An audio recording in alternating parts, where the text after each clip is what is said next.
जीते जी दुकान तेरे नाम नहीं होगी बेटा। एक बेटे के माँ बाप सुखी रहते हैं, दो बेटे तो होने ही नहीं चाहिए। माँ बाप तो कभी इधर कभी उधर खिंचते ही रहते हैं, ऊपर से दो दो बहू तो जीने नहीं देती। सविता अपनी सहेली कमला को आज मन की बात कहने को आतुर दिख रही थी। कमला ने कहा, ऐसी बात नहीं है, मुझे ही देखो, एक बेटा और एक बेटी है। बेटा बहू बहुत दूर रहते हैं, बेटी पास है, पर आज कुछ भी दिक्कत हो अकेले ही करना पड़ता है। न बहू आ पाती है न बेटी, सबकी अपनी जिम्मेदारियां हैं। तो मैं भी समझती हूँ, हमारे यहाँ तो रोज़ सबके ताने ही सुनती हूँ। अब कल मेरे मुंह से छोटी बहू के खाने की तारीफ निकल गई तो बड़की ने ताने मार कर कहा, वहीं जाकर ही क्यों नहीं रहती।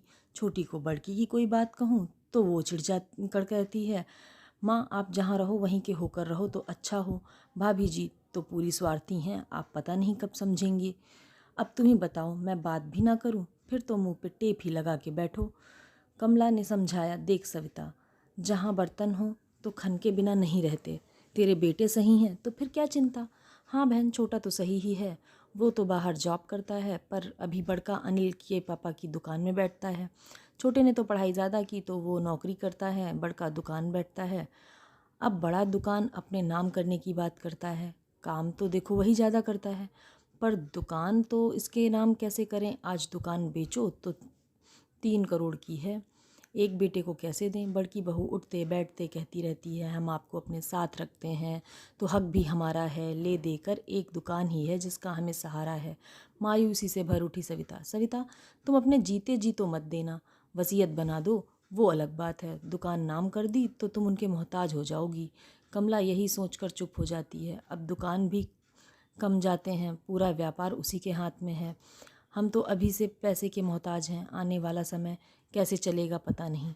चिंतित से सविता बोली, चलती हूँ, कल मिलेंगे, मैंने तुम्हें ही परेशान कर दिया। सविता जाने लगी। सविता कभी तुम दोनों चाय पर आओ। आऊँगी कहकर दोनों सहेलियाँ अपने अपने घर चली गईं। कमला ने अपने पति से सविता की परेशानी कही। कमला के पति स्वावलंबी और थोड़े दबंग हैं।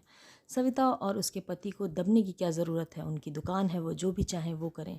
बना बनाए व्यवसाय दे दिया और क्या चाहिए। उनकी दुकान का भाड़ा ही आज 1 लाख के ऊपर है। भाड़ा मांगे, एक दिन में जनाब को दिन में तारे दिखेंगे। कुछ दिन बाद कमला ने सविता और उनके पति को बुलाया और कमला के पति ने उन्हें सुझाव दिया कि वो ऐसा करें। बड़के ने दुकान के कागज़ बनवा लिए। उसने पापा की ना को शायद हाँ समझ लिया था। पापा आप साइन कर दीजिए और चिंता मुक्त हो जाइए, मैं हूँ ना, आपको मैं संभाल लूँगा।